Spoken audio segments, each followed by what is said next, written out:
देखिए, ये जो 3 बिल लाए आज इंट्रोड्यूस होंगे, हमारी पार्टी का मानना ये है कि ये theory of separation of powers का, ड्यू प्रोसेस का और जो जनता को ये इख्तियार है कि वो इलेक्टेड गवर्नमेंट्स को अकाउंटेबल बनाए, ये सब चीज़ें उसके खिलाफ जाता है।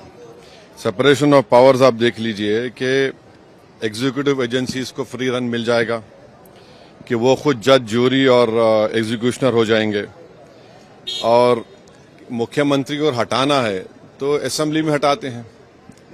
अब आप मेरे को ये बताइए कि BNSS में इतने ऐसे सेक्शंस हैं कि किसी को भी आप एक सेक्शन लगा दीजिए 5 साल के ऊपर का, तो लाजमी है वो 30 दिन के अंदर, 30 अंदर BNS में यह है कि 90 डेज तक पुलिस कस्टडी ले सकती है।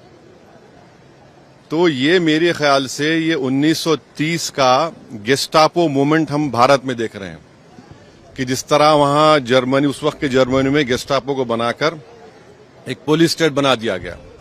अब चीफ मिनिस्टर अकाउंटेबल नहीं होगा जनता को, बल्कि चीफ मिनिस्टर अकाउंटेबल होगा इन्वेस्टिगेटिंग एजेंसीज को। हमारे देश में SI से लेकर, इंस्पेक्टर से लेकर, ACP बोलिए, DYSP बोलिए, DCP बोलिए, एडिशनल CP, CP, DGP तक कौन बनाता है इनको? रूलिंग पार्टी बनाती है। IT के ऑफिसर कौन बनाता है? ED के, CBI को रूलिंग पार्टी बनाती है। आप बताइए फिर कहां इंडिपेंडेंस रहेगा इन लोगों का? आप कैबिनेट के 6-7 लोगों को केस लगाइए, 30 दिन डालिए अंदर जेल में, गवर्नमेंट गिर गई उनकी। तो ये असल मकसद वो है, ये अनकॉन्स्टिट्यूशनल। अच्छा, उस बिल में ये भी है कि प्राइम मिनिस्टर को कौन अरेस्ट करेगा? प्राइम मिनिस्टर को बताइए। और प्राइम मिनिस्टर, ये उसमें उस बिल में कह रहे हैं, प्राइम मिनिस्टर के बिल में कह रहे हैं कि प्रेसिडेंट करेगा। अरे भाई, संविधान में हमने लिख दिया कि the president will act on the aid and advice of the council of ministers. ये उसका कॉन्ट्रडिक्शन। दूसरा, गवर्नर को आप इख्तियार दे रहे हैं, गवर्नर आप अपॉइंट करते हैं। तो ऑल इन ऑल ये हमारी डेमोक्रेसी के लिए, ड्यू प्रोसेस के लिए, बल्कि भारत को एक पुलिस स्टेट बनाने का काम बीजेपी सरकार करना चाहती है इन तीनों बिलों के जरिए, जिसकी हम पुरजोर इसकी मुखालिफत करेंगे। और ये अनकॉन्स्टिट्यूशनल है, ये बिल्कुल अनकॉन्स्टिट्यूशनल है।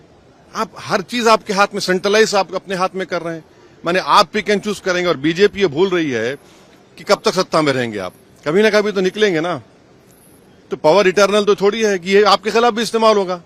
तो इस तरह का एक कोशिश की जा रही है, हम इसकी मुखालिफत करते हैं।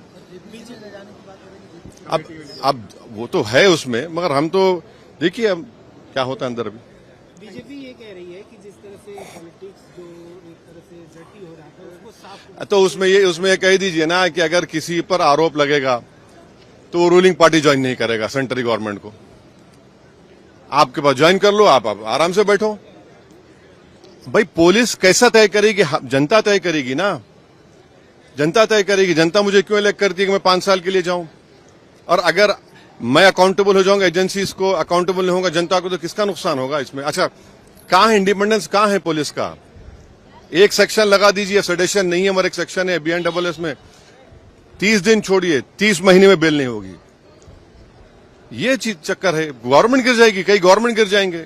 तो जितने अपोजिशन पार्टीज के जो चीफ मिनिस्टर्स हैं, जो उनके पार्टीज हैं, उनको तो इसका पुरजोर मुखालिफत करना चाहिए, वरना तो फिर बारी बारी सब जने जाएंगे अंदर।